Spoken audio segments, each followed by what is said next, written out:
My name is Tamia. I'm 12 years old. I'm a young carer who cares for my mum who has multiple chronic illnesses and disabilities. And I am a carer for my beautiful son, and he lives with a very complicated mental illness.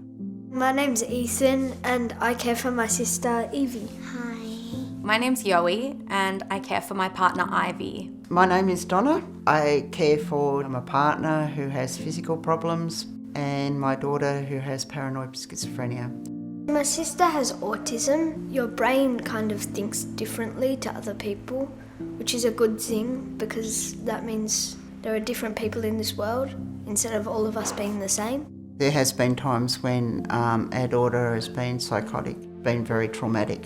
In caring for Ivy, it is something that's constantly evolving and constantly developing because of the fact that her disability is progressive. It's a 24-hour-a-day job. You don't, go to bed and not worry about them. As mum's carer, I help her walk to places because she's legally blind. I help her get her stuff or wash her hair in the shower. I basically do all the washing. Sometimes help her get dressed, put her lunch in her bag, sometimes water bottle in her bag. It's an invisible job. You need to keep a roof over their head, you need to feed them, you need to keep the services in place, you need to make sure they go to their appointments. So you're managing their life, but you also need to be there when they're having their little crises or they actually need physical help. It's painful to see your loved ones in that state and then not knowing what you can do and can't help them, It's...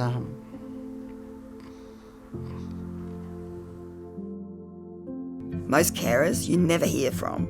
They never complain because they are so busy, consumed, looking after the one that they love and keeping them out of hospital and keeping them home, that they just don't have time to put their head up and say, "Excuse me, I need some help." If we understand that caring is a necessity in life because everyone's always going to go through periods where they need care or need to give care, then perhaps we could value that role a little more. You can't just resign like you can in a job and say, "No, I don't want to do this anymore."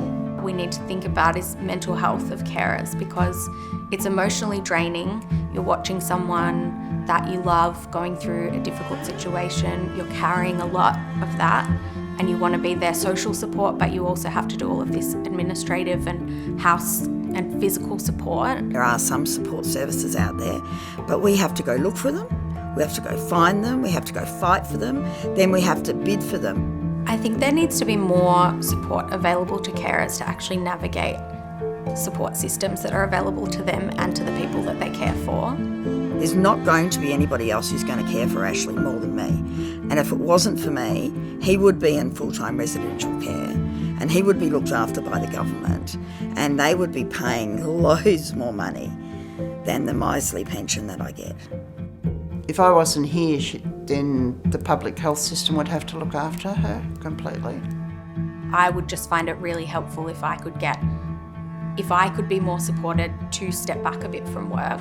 I'd like to be part of a group of carers that were consulted about what carers need. I think governments need to understand that they actually have a role in improving the lives of carers and understand that it's not just a private issue.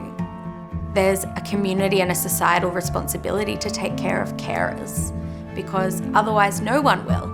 This is something that impacts everyone in our whole society and so we all really need to band together and support carers and the people that they're supporting. It's only by being together and by banding together that we can make caring fair for everybody.